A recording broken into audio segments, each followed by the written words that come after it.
Aimer, commenter et s'abonner vous permettront de voir plus de vidéos comme celle-ci. Sa poursuite de lui a commencé au moment où ses bottes ont atterri sur la plateforme d'atterrissage brillante de Zora. Les gens ont tendance à agir avec trop de confiance. Mais sur celui-ci, il n'a pas cligné des yeux devant les siècles robotiques qui le regardaient d'en haut ni n'a dévisagé la ligne d'horizon extraterrestre. Si tout allait mal avec cette mission, il semblait déjà avoir décidé dans quelle direction fuir. Elle scruta le froid garde-corps en observant l'homme se frayer un chemin à travers la foule.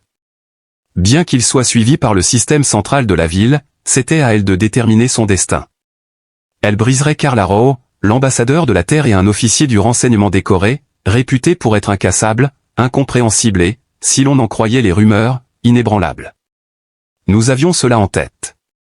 Elle ressentit un léger picotement dans ses bras lorsque la cible s'approcha de la région 7. Continuez en créant une carte comportementale. Clore jura de regarder de près.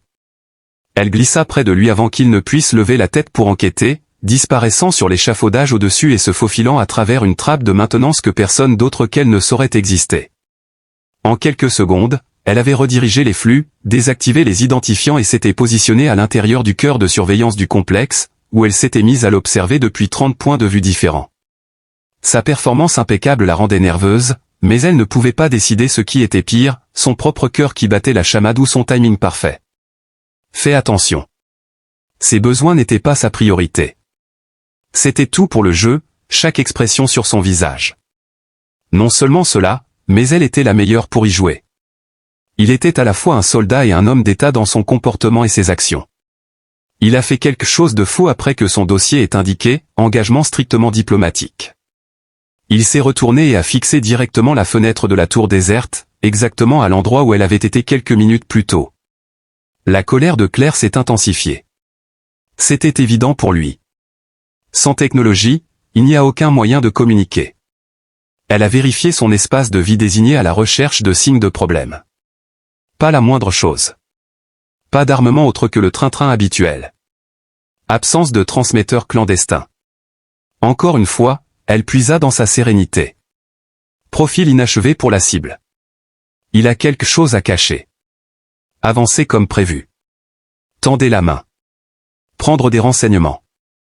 Dans le réseau d'espionnage de Zora, elle excellait. Une arme précisément conçue, à la peau bleue, avec un battement de cœur et un désir inné de meurtre. Elle avait été envoyée en mission pour éliminer le danger. Elle prit une profonde inspiration, ajusta ses vêtements et entra dans l'élégant couloir qui menait au salon diplomatique. Je suppose qu'il est temps d'endosser le rôle de traductrice. Il aurait connu son type de jeu à ce stade s'il était aussi perspicace qu'il semblait l'être. Alors que de la douce musique jazz flottait à travers des haut-parleurs cachés, le salon diplomatique devenait un mirage de miroirs et de chrome. D'une main tenant paresseusement un verre de quelque chose de local, Karl Arrow se tenait de dos au bar. Il adoptait une posture décontractée, mais son regard était agité. Il comptait les sorties, étudiait les expressions et évaluait le danger. Elle s'apprêtait à entrer. Karl la regarda. Il la reconnut. Il en était sûr. Elle s'est approchée prudemment. Ajoutant, « Et vois Arrow » était sa déclaration. « Bienvenue à Zora » dit-il en se retournant. « Tu es la traductrice » affirma-t-il. Elle a mentionné, entre autres choses, qu'il ne semblait pas du tout surpris. « Clistor, je vais t'aider avec ton adaptation culturelle et tes transitions linguistiques » ajouta-t-il. Cela semble être beaucoup d'efforts pour ce qui est censé être une réunion calme. Cela ne peut être calme que si les deux parties agissent de manière responsable. La Terre se comporte toujours, remarqua-t-il en portant son verre à ses lèvres. Les lèvres de Claire tremblèrent en disant « Nous sommes très bien entraînés. J'ai étudié votre document. » Non, vous ne l'êtes pas. J'ai indiqué que la Terre est prête. Je me tiens seul. Oui, je l'ai vu. Cette modestie hautaine. Selon Karl, qui était en train de boire son verre, tu m'as à l'œil. Considérant que j'ai atterri dans le cadran sud-ouest de la tour. Droit et étroit. Le visage est ma spécialité, continua-t-il. Cependant, les ombres me conviennent mieux. Ni votre démarche ni votre discours ne conviennent à un diplomate. Prétendument, nous sommes tous les deux mal classés. S'approchant, elle continua. À mon entrée, votre rythme cardiaque a augmenté. Respirant lentement, il fit une pause. Non, Je n'ai pas besoin d'un scanner pour repérer un indice. Tu as mesuré mon pouls de l'autre côté de la pièce. Karl posa son verre. Tu n'es pas ici pour traduire. Tu es ici pour évaluer les niveaux de menace. Les miens spécifiquement. Claire haussait les sourcils. Seriez-vous aussi près de moi si je n'étais pas une menace? J'ai traité avec des traîtres, des espions et des meurtriers. Tu n'es pas la pire d'entre eux. Tu n'es pas la meilleure non plus. Tu ne l'as pas encore mérité. J'ai rencontré des femmes comme toi, continua-t-elle, faisant écho aux mots de Karl. Avant même qu'ils ne parlent, vous évaluez leur caractère.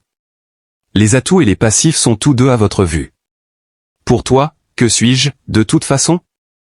Une fine ligne traversa la voix de Claire. Pas encore terminé. Il fronça les sourcils. Je n'ai toujours pas pris ma décision. D'accord, remarqua-t-il.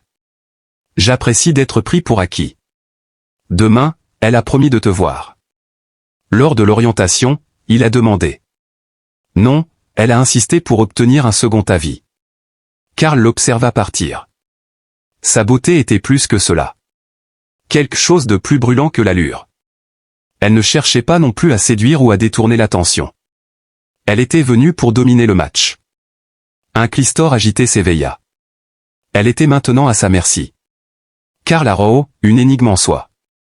Il agissait et parlait comme un agent.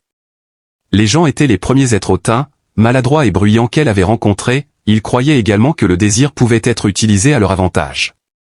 Cependant, elle était intriguée par celui-ci en particulier. La recalibration était nécessaire pour elle. Elle a envoyé son rapport pour les observations de la journée en faisant simplement un mouvement de poignet, activant son interface cérébrale. Elle a écrit 3 mots. L'évaluation n'est pas encore terminée. De manière inattendue, elle est arrivée tôt au pavillon d'entraînement le lendemain matin. Karl était déjà arrivé auparavant. Sur le tapis, il se tenait. Son expression trahissait son impatience de commencer le combat promis. À une certaine distance, Clésé s'arrêta. « Waouh, tu es déjà là. » « Moi aussi. » Ses sourcils se haussent. « Le conflit est-il imminent ? » Préparation pour les visiteurs. Selon lui, tu es prêt pour la bataille. Le conditionnement est le terme pour cela. Il a souri. Il a supposé que nous passions en revue une liste de langues. Le programme a été modifié par moi. Super, a-t-il remarqué en avançant sur le tapis. La vulgarité est ma langue maternelle. Elle s'est mise en place avec aisance. D'accord, alors je vais t'apprendre ton accent. Leur première collision a été brève et largement verbale plutôt que physique. Allongé sur son côté gauche, il a cessé de respirer. Sa défense était inébranlable. Karl était agile comme une fontaine. Claire était un véritable souffre-douleur. Karl sourit alors en plongeant pour éviter une attaque. La retenue est de votre part. À pleine vitesse, tu ne pourrais pas me gérer. Alors qu'elle se balançait, il s'est approché de son espace, a saisi son poignet et l'a contorsionné. Elle rétorqua. Une jambe a été saisie par lui. Elle s'est échappée sans être remarquée. Ils se touchèrent les hanches et les poitrines. Sa joue sentit son souffle. Essaie avec moi. Pas même Clistor n'a bronché. Es-tu intéressé à découvrir mes capacités? C'est mon attente. La prochaine fois, la bataille était plus intense. Son genou était pressé contre sa cage thoracique. Ils étaient presque en train de toucher leur front. Il haletait tous les deux. Tu prends vraiment plaisir à ça, murmura-t-elle. Ma curiosité est piquée. Il sourit. L'ignorance peut mener à la catastrophe. Tout autant. La tension entre eux était palpable pour Clortor. Immergé dans le silence d'un stress négligé. Son emprise sur son poignet devient légèrement plus ferme. Ensuite, elle s'est retirée. En se passant une serviette sur l'épaule, elle remarqua, tu apprends vite. Tu dois travailler sur ton équilibre. Elle s'arrêta en parlant, et tu comptes sur le fait de ne jamais être déchiffré. Lire ton adversaire est essentiel. Karl recula d'un pas, tu n'es pas illisible, Clistor. Tu as juste peur d'être comprise. Audacieux, répondit-elle. Il s'avança encore plus, disant, pour quelqu'un sur un sol étranger. Corrige-moi si je me trompe. Je le ferai. De quelle manière cela est-il utilisé? Dis-moi, répondit Karl. Elle fixa son regard sur lui en réponse. Je suppose que tu es curieux de savoir si je vais perdre mon calme. Elle se pencha légèrement, ses lèvres frôlant son oreille, avant de murmurer, pas encore, et de partir silencieusement. Cette nuit-là, Clististé s'assit seule dans ses quartiers, se disant de rédiger le rapport. Elle avait tous les outils et les enregistrements nécessaires pour analyser son style de combat, ses vitesses de réaction et ses indices psychologiques. Au lieu de cela, elle ouvrit le fichier, le regarda bouger à nouveau, ralentit la vidéo au moment où leur corps se heurtait, et étudia ses yeux. Il avait espéré qu'elle le frapperait, curieux de voir sa réaction face au pouvoir. Elle désactiva le fluet, dans son premier moment de calme depuis le début de la mission, dit à l'obscurité, « Que me fais-tu » Il n'a pas essayé de revendiquer de l'espace, il l'a occupé. Karl est allé sous sa peau non pas avec la séduction, mais avec sa présence. Elle ne pouvait s'empêcher de penser à combien de fois elle avait murmuré « pas encore » à son oreille. Son expression était passée de la confusion à la satisfaction, il avait perçu son désir et attendait patiemment. Le lendemain, il n'y avait aucun répit. Ils se sont retrouvés dans le jardin d'entraînement diplomatique, une zone privée pour les échanges culturels censés imiter un environnement humain, mais cela avait l'effet exactement inverse. Comme d'habitude, Karl s'approcha silencieusement par derrière. Elle resta immobile. « Je suppose que ce n'est pas une séance de langue, remarqua-t-il. « Non, c'est une recalibration physique. »« Ça ressemble à un sparring, non ? Tu pourrais simplement admettre que tu aimes ma façon de bouger. » Elle répondit d'un ton plat, « Non. » Elle se tourna alors brusquement pour lui faire face. « Tu supposes trop, rétorqua-t-il. »« Non, j'observe. » Il y a une distinction. Lorsque l'on permet à ses désirs d'influencer ses résultats d'observation, cela conduit à des conclusions inexactes. Pas de capteur, pas de correction paria, juste nous, continua-t-elle, en désignant le tapis de sparring derrière eux. C'est exactement ce que j'allais te dire, dit Karl. Il ajouta, pas de retenue, en retirant la couche extérieure de sa veste et en la jetant. Peux-tu encaisser une défaite ? Ils se sont mis en position sur le tapis et il a ri, en disant, tu n'as encore rien gagné. Elle a plongé, s'est tordue, et est revenue avec une jambe en sweeping qui l'a presque effleurée. Il s'est esquivé juste à temps, puis a plongé et a attrapé son avant-bras. Elle se retourna autour de lui, relâcha sa prise et le repoussa. Il sourit et trébucha, mais ce n'était pas tout. Le rythme s'accéléra. Tirant parti de son élan, elle heurta sa hanche contre la sienne. Ils tombèrent tous les deux au sol.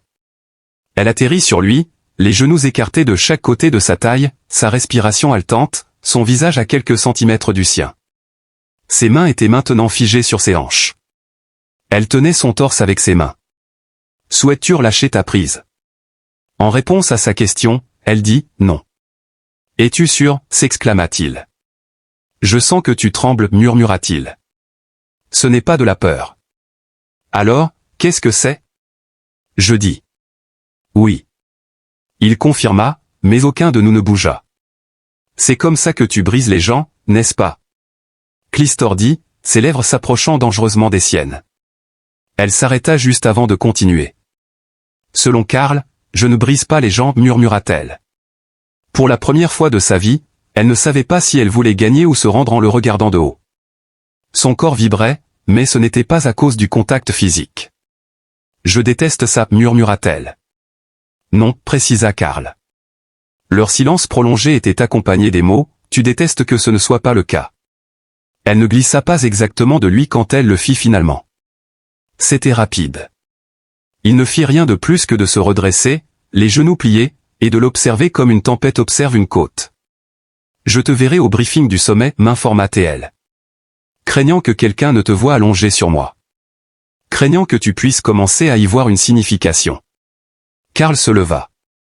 Il affirma que cela ne devait avoir aucune signification. Cependant, cela avait aussi le potentiel d'en avoir une. Il partit ensuite. Clistor ne soumit pas son rapport ce soir-là. Après minuit, Clisté s'introduisit discrètement dans la chambre de Karl. Elle resta silencieuse. Un léger bourdonnement accueillit l'activation des lumières sensibles au mouvement. Marchant pieds nus sur les sols brillants, elle se déhancha avec assurance dans une robe noire qui épousait ses hanches et tombait juste au-dessus de ses genoux. Son rôle ce soir n'était pas celui d'une espionne. Cependant, elle n'agissait pas non plus naturellement. À ce stade, elle n'avait aucune idée de qui elle était. Karl était absent. Cela, elle savait qu'il ne le serait pas.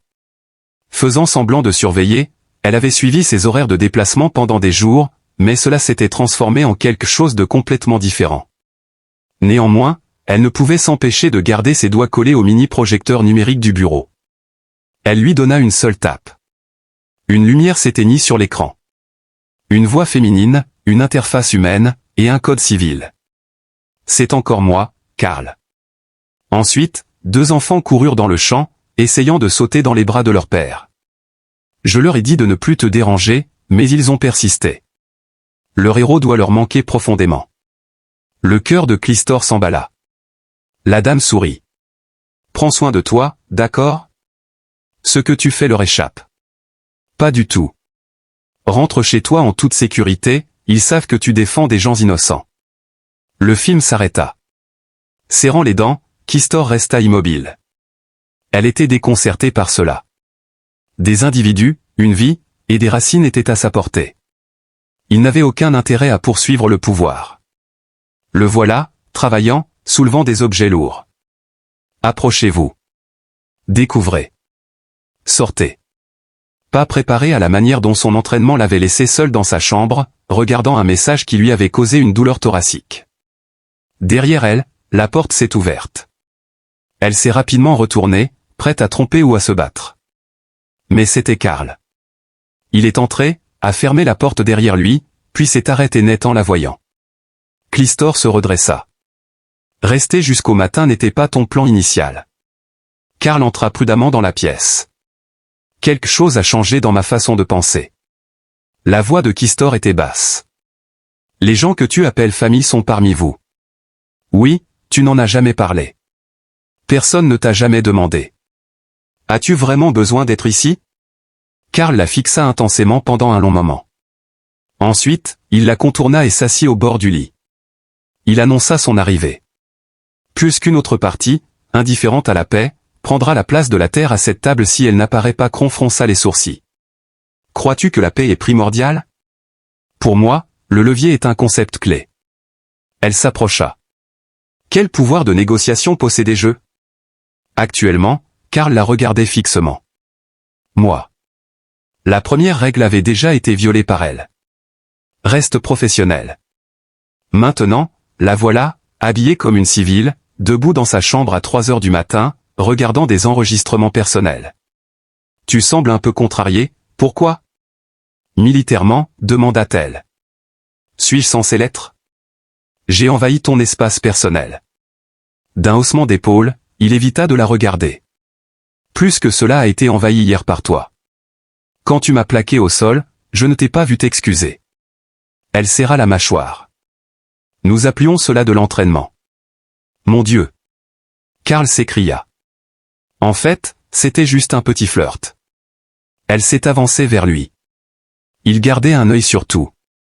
Elle m'a informé que ma description de poste exigeait que je collecte des données. Bien sûr, je le sais. Vous devez faire preuve de plus de prudence. Bien sûr, je le fais. Alors, pourquoi sommes-nous de retour ici, si proches l'un de l'autre? Il a déclaré que c'était parce que l'intelligence n'était pas la raison de votre venue. Il y a eu un silence. Selon lui, il a remarqué que vous regardiez cette vidéo. Voici, je vous donne la permission. Pourquoi? Murmura Karl plus doucement. Tu devais le voir, c'est pourquoi. Même les yeux de Clistor s'assombrirent. La sensation de culpabilité. Non. Simplement pour savoir que j'existe. En s'éloignant, elle fit un pas en arrière. Encore un pas. Karl pressa la personne de dire la vérité. Instantanément, elle se tendit. Quelle réalité est-ce? Peux-tu me dire qui je suis? Laquelle est-ce? Pourquoi insistes-tu pour apparaître alors que tu n'es clairement pas censé le faire? Un soupir lui échappa. Rien de tout cela n'a de réponse de ma part. Donne-moi juste la vraie affaire. Sa voix était à peine audible. Je suis novice en la matière. Karl resta impassible. La première fois de qui? Leurs regards se croisèrent. Pour la première fois. Se sentant perdue et incertaine de ma prochaine action. L'expression de Karl y changea. prenant des notes distraitement. J'ai désobéi aux règles. Dit-elle doucement. Tu savais que tu le ferais. Peut-être que je pourrais nous détruire tous les deux. Ensuite, en finir avec ça. C'est sérieux, déclara-t-elle. Cela pourrait être un piège. Peut-être que tu le es. En parlant doucement, il affirmait savoir exactement qui tu es. Tu es une espionne dont les sentiments deviennent compliqués et difficiles à gérer. Ensuite, les mots sortirent sans réfléchir. Je suis novice en la matière. Prends-le calmement. Je ne te briserai pas, lui assura-t-il. Néanmoins, je ne ferai pas comme si rien ne se passait. Elle resta silencieuse. Karl ne bougea pas. Alors qu'elle peinait à respirer, il pouvait sentir la pression contre sa mâchoire. Il pouvait encore sentir la douceur de son front contre le sien. Elle n'essayait pas de se libérer de son emprise, son poignet restait sous le sien. Au contraire, elle se rapprochait. Messieurs, je fais cela pour la première fois. Ce qui le choquait le plus lui était flou. Alors qu'il parlait doucement, il menaçait de ne pas la toucher. Clististé recula légèrement pour pouvoir croiser son regard. Enfin, elle prit la parole, penses-tu que j'essaie de te séduire ? Je crois que tu essaies de comprendre le concept de ne pas avoir le contrôle, murmura-t-elle doucement. Ça te fascine. Non, répondit Karl. Selon elle, ça m'attire. Elle a ensuite cligné des yeux. Karl recula quelque peu. Une chaise, il fit signe. Clutor détourna le regard. Pourquoi ? Parce que si je vais parler à la vraie toi, je veux qu'elle arrête de se cacher derrière la posture. Il se détourna. D'un autre côté, tu pourrais simplement partir, faire comme si rien ne s'était passé, soumettre tes rapports, et transformer cela en une leçon sur la fragilité humaine. Enfin, elle s'assit. Les jambes repliées, Karl s'assit en face d'elle. Debout sur le sol, ils se sont retrouvés face à face. Alors qu'elle murmurait, « Je ne devrais pas être ici », elle est partie. Elle leva lentement les yeux pour croiser les siens, en disant « Tu n'es pas comme les autres ». Karl hocha la tête, reconnaissant son point de vue. C'est différent parce que tu ne sais pas pourquoi tu es ici. C'était sa déclaration précédente. Je ne vais pas faire semblant que cela n'arrive pas, tu veux quelque chose, tu ne le comprends pas encore, mais c'est là. Tu ne pousses pas, tu attends. Parce que je respecte le moment. Je n'ai pas besoin d'être respecté. Karl a dit, je ne te respecte pas parce que tu en as besoin. Je te respecte parce que tu l'as mérité. Il s'est légèrement penché en avant, sa voix s'étant abaissée. Et si tu restes ici ce soir, je ne te l'enlèverai pas. Je resterai simplement à tes côtés, sans aucune exigence supplémentaire. Puis elle fit quelque chose qu'elle n'avait pas fait depuis longtemps, elle se pencha. Il inclina simplement la tête, permettant à sa tante de se presser légèrement contre la sienne. Ils restèrent dans cette position pendant quelques minutes avant qu'elle ne parle. On m'avait appris à utiliser l'intimité comme une arme. Karl resta immobile. Je ne veux pas de tes tactiques, déclara Karl, je ne veux pas être contrôlé par toi. Je suis familier avec des techniques qui font parler les gens, avec une respiration qui correspond à leur pouls et avec leur faire croire qu'ils sont aux commandes jusqu'à ce qu'ils me donnent tout. Mais avec vous, je n'emploie aucune de ces techniques, et c'est horrifiant. Dis-moi la vérité. Elle éclata de rire et dit, je ne sais même plus ce que c'est. Il lui dit alors qu'elle le trouvait en fermant les yeux et en sentant la proximité, le silence et l'absence de pression la détruire plus rapidement que la séduction ne le pouvait. Clore s'est rapproché de lui, reposant sa joue sur son épaule et touchant son avant-bras avec ses doigts. Elle ne tombait pas sur lui, elle le choisissait.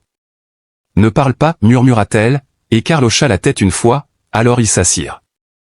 20 minutes, peut-être plus. Il la regarda, toujours terrifié. Clutor ne répondit pas immédiatement, mais ensuite elle murmura, oui, mais je reste. Karl hocha de nouveau la tête, et c'était suffisant.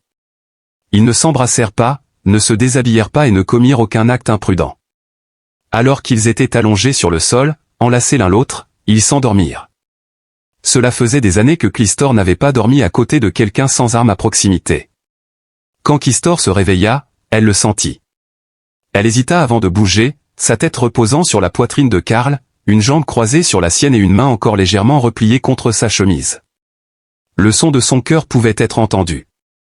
Malgré les conseils de sa formation de garder ses distances avec lui, d'oublier à quel point ils étaient proches et de revenir au protocole avant que ses émotions ne se transforment en faiblesse. Elle se sentait comme une femme sur le point de prendre une décision irréversible alors qu'elle se levait prudemment, terrifiée à l'idée que même sa respiration puisse le réveiller. Évitant le contact visuel et s'immergeant dans les briefings, les communications codées et les rapports de reconnaissance sur le terrain le lendemain, elle cherchait du réconfort loin de sa présence. À la tombée de la nuit, elle s'était presque persuadée que cela n'avait eu aucun sens jusqu'à ce qu'elle le revoie. Debout sur la terrasse nord du gala, il aperçut Carl, vêtu d'une veste noire trop ajustée. Juste au moment où elle était sur le point de disparaître, il l'aperçut, son regard croisé avec le sien à travers le jardin. Alors que la pendaison touchait à sa fin et que le public commençait à se disperser, Clistor entra dans le couloir à l'extérieur de la grande salle et resta immobile. Carl était déjà debout près de l'ascenseur, le dos contre le mur. Il attendait les bras croisés. « Tu vas me suivre maintenant ? Ce n'est pas permis. Dire des choses comme ça ne fait qu'aggraver les choses. » Carl avança, mais elle resta ferme. « Tu es facile à suivre, ajouta-t-il. Ton énergie brûle. » Elle fronça les sourcils. « Alors pourquoi es-tu ici ? » demanda-t-il à Claire, continuant, « Tu sais que ça doit le faire. » Le problème persiste. Elle resta silencieuse. « Nous ne pouvons pas répondre, dit-elle, sa voix tremblante alors qu'il avançait. « Pas ici. » Alors dis-moi d'arrêter. Elle ne l'a pas fait. Carl s'est approché. « Tu t'échauffes et tu penses que personne ne regarde. » Sa chair se hérissa. Carl continua, « Tu détestes que je ne prenne pas. Que j'attende que tu demandes. » Elle croisa son regard et le supplia de ne pas la pousser. « Je le vois, dit-il, se tournant légèrement et appuyant une main contre le mur à côté de sa tête, l'encerclant. Sans toucher. Il répéta ces mots avec un léger sourire sur le visage. « Clysor, je te laisse te pousser toi-même, dit-il à Clistor. » Malgré ses efforts pour le pousser contre le mur, elle s'abstint toujours de l'embrasser. « Dis quelque chose, murmura-t-elle. Carl leva la main et traça un doigt le long de son bras, assurant Clistor qu'il n'était pas seul dans cette situation. Clortor frissonna. Elle a essayé de dormir cette nuit-là, mais chaque fois qu'elle fermait les yeux, elle voyait son visage, entendait sa voix et sentait son souffle sur son cou. « Alors pourquoi ai-je l'impression de tomber et que tu restes immobile ? » « Parce que je sais ce qui arrive quand on attrape quelqu'un qui n'est pas prêt à atterrir. » Puis il s'est éloigné, la laissant là. Quelqu'un de plus haut placé avait perçu son hésitation et resserrait maintenant la laisse. Un soir, elle entra dans le bureau privé de Carl alors qu'il était seul, et ses ordres changèrent. Une directive sécurisée apparut sur son interface personnelle, disant « Accélérer l'infiltration. Les fichiers de Harrow sont prioritaires. » Plus de retard. Elle prit la parole, « C'est parce que je ne l'ai pas fait. » Il inclina la tête. « Des ennuis ? » « C'est parce que je n'ai pas suivi les ordres aujourd'hui. » Il se pencha en arrière dans sa chaise, l'observant. « Alors tu faiblis, murmura-t-elle. » Carl se leva lentement de son siège, sa voix était devenue basse, comme si elle était sur le point de manquer un délai. « Et de moi, que cherches-tu ? » Ne rien vouloir, murmura Claire avec une expression sombre. « Trop tard pour ça, répondit-il. Avec un toucher délicat qui semblait reconfigurer son système nerveux, il effleura son os de la joue avec son pouce. Quand elle rouvrit les yeux, la ligne avait disparu, et tout en elle était défait. Avec seulement 10 minutes restantes, Clortor devait déchiffrer les fichiers cryptés de Carl. Son cœur battait la chamade alors qu'elle survolait nerveusement l'interface, comme si elle tranchait dans Carl plutôt que dans un ennemi à chaque commande qu'elle émettait et chaque couche de sécurité qu'elle retirait. Elle localisa le dossier, déchirure rouge, et sa main hésita au-dessus de la commande d'autorisation. Un simple tapotement aurait suffi, mais son regard se détourna plutôt vers l'objet reposant sur la console. Elle détestait la difficulté de se mentir à elle-même à ce moment-là.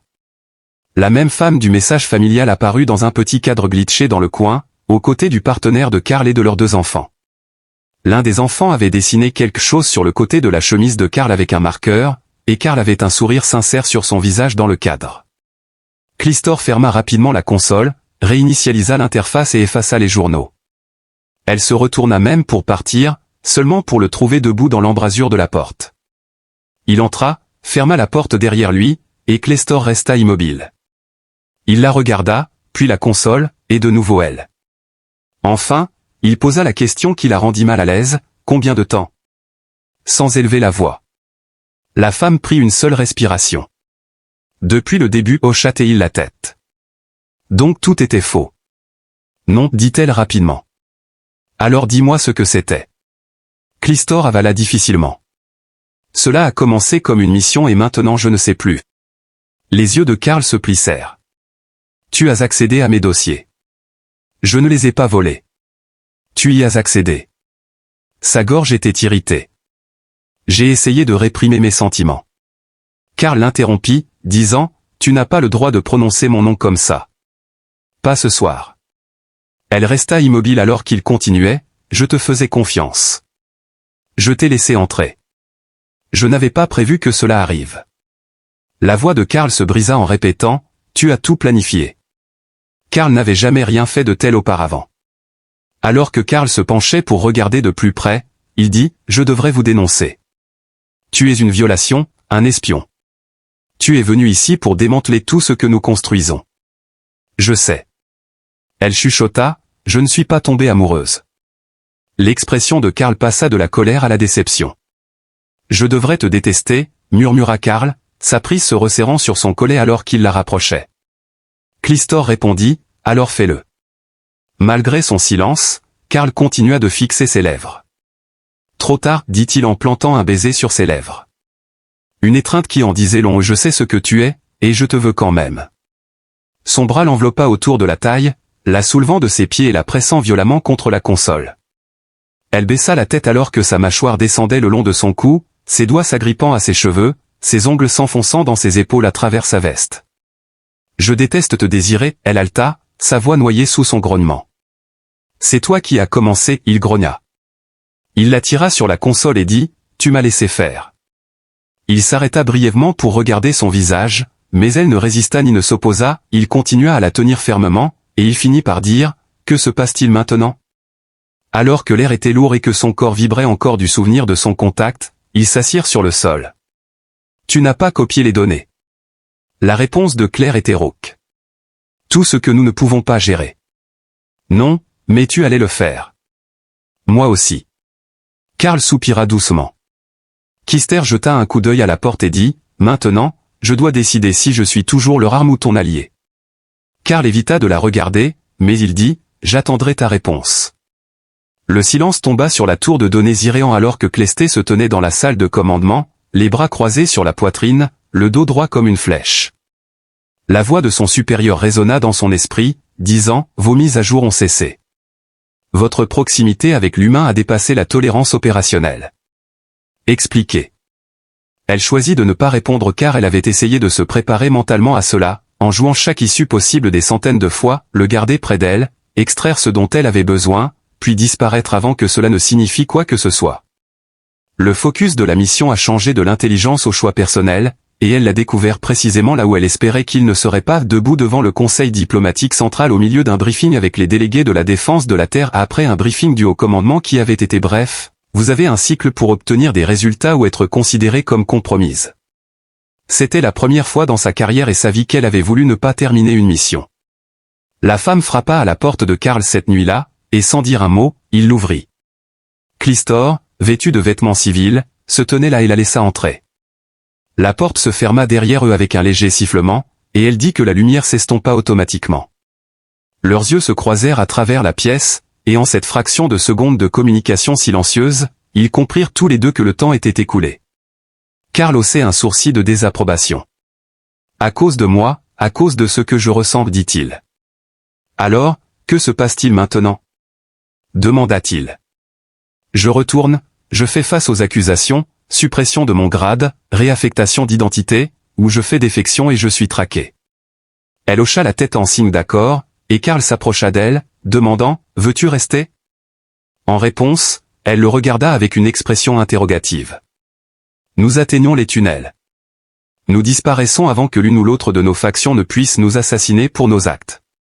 Karl déclara, je veux le faire, mais je ne suis pas sûr de pouvoir. Clistor cligna des yeux, surprise. Quoi, demanda-t-elle. Il y a des corridors sous cette ville dont personne ne parle, ils ont été dissimulés lors de la dernière purge civile. J'ai vu les cartes. Enfin, nous atteignons les tunnels. Tu me fais toujours confiance? Il lui prit doucement le menton et dit « Non, mais je ressens tout de même. » Ils s'embrassèrent à nouveau, cette fois plus lentement, répétant cette chose délicate qu'ils avaient eu peur de dire à voix haute. Il la poussa doucement contre le mur, et elle glissa ses doigts sous sa chemise, non pas pour contrôler ou tenter, mais pour ressentir.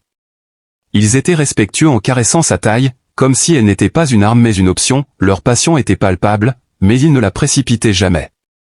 Ils partirent avant l'aube, descendant rapidement à travers les tunnels de service abandonnés sous la place diplomatique, restant silencieux pour la plupart. « Es-tu sûr ?» dit-il enfin en atteignant le niveau subcorps. Clestor se figea au milieu de l'entrée de la chambre de départ en le regardant.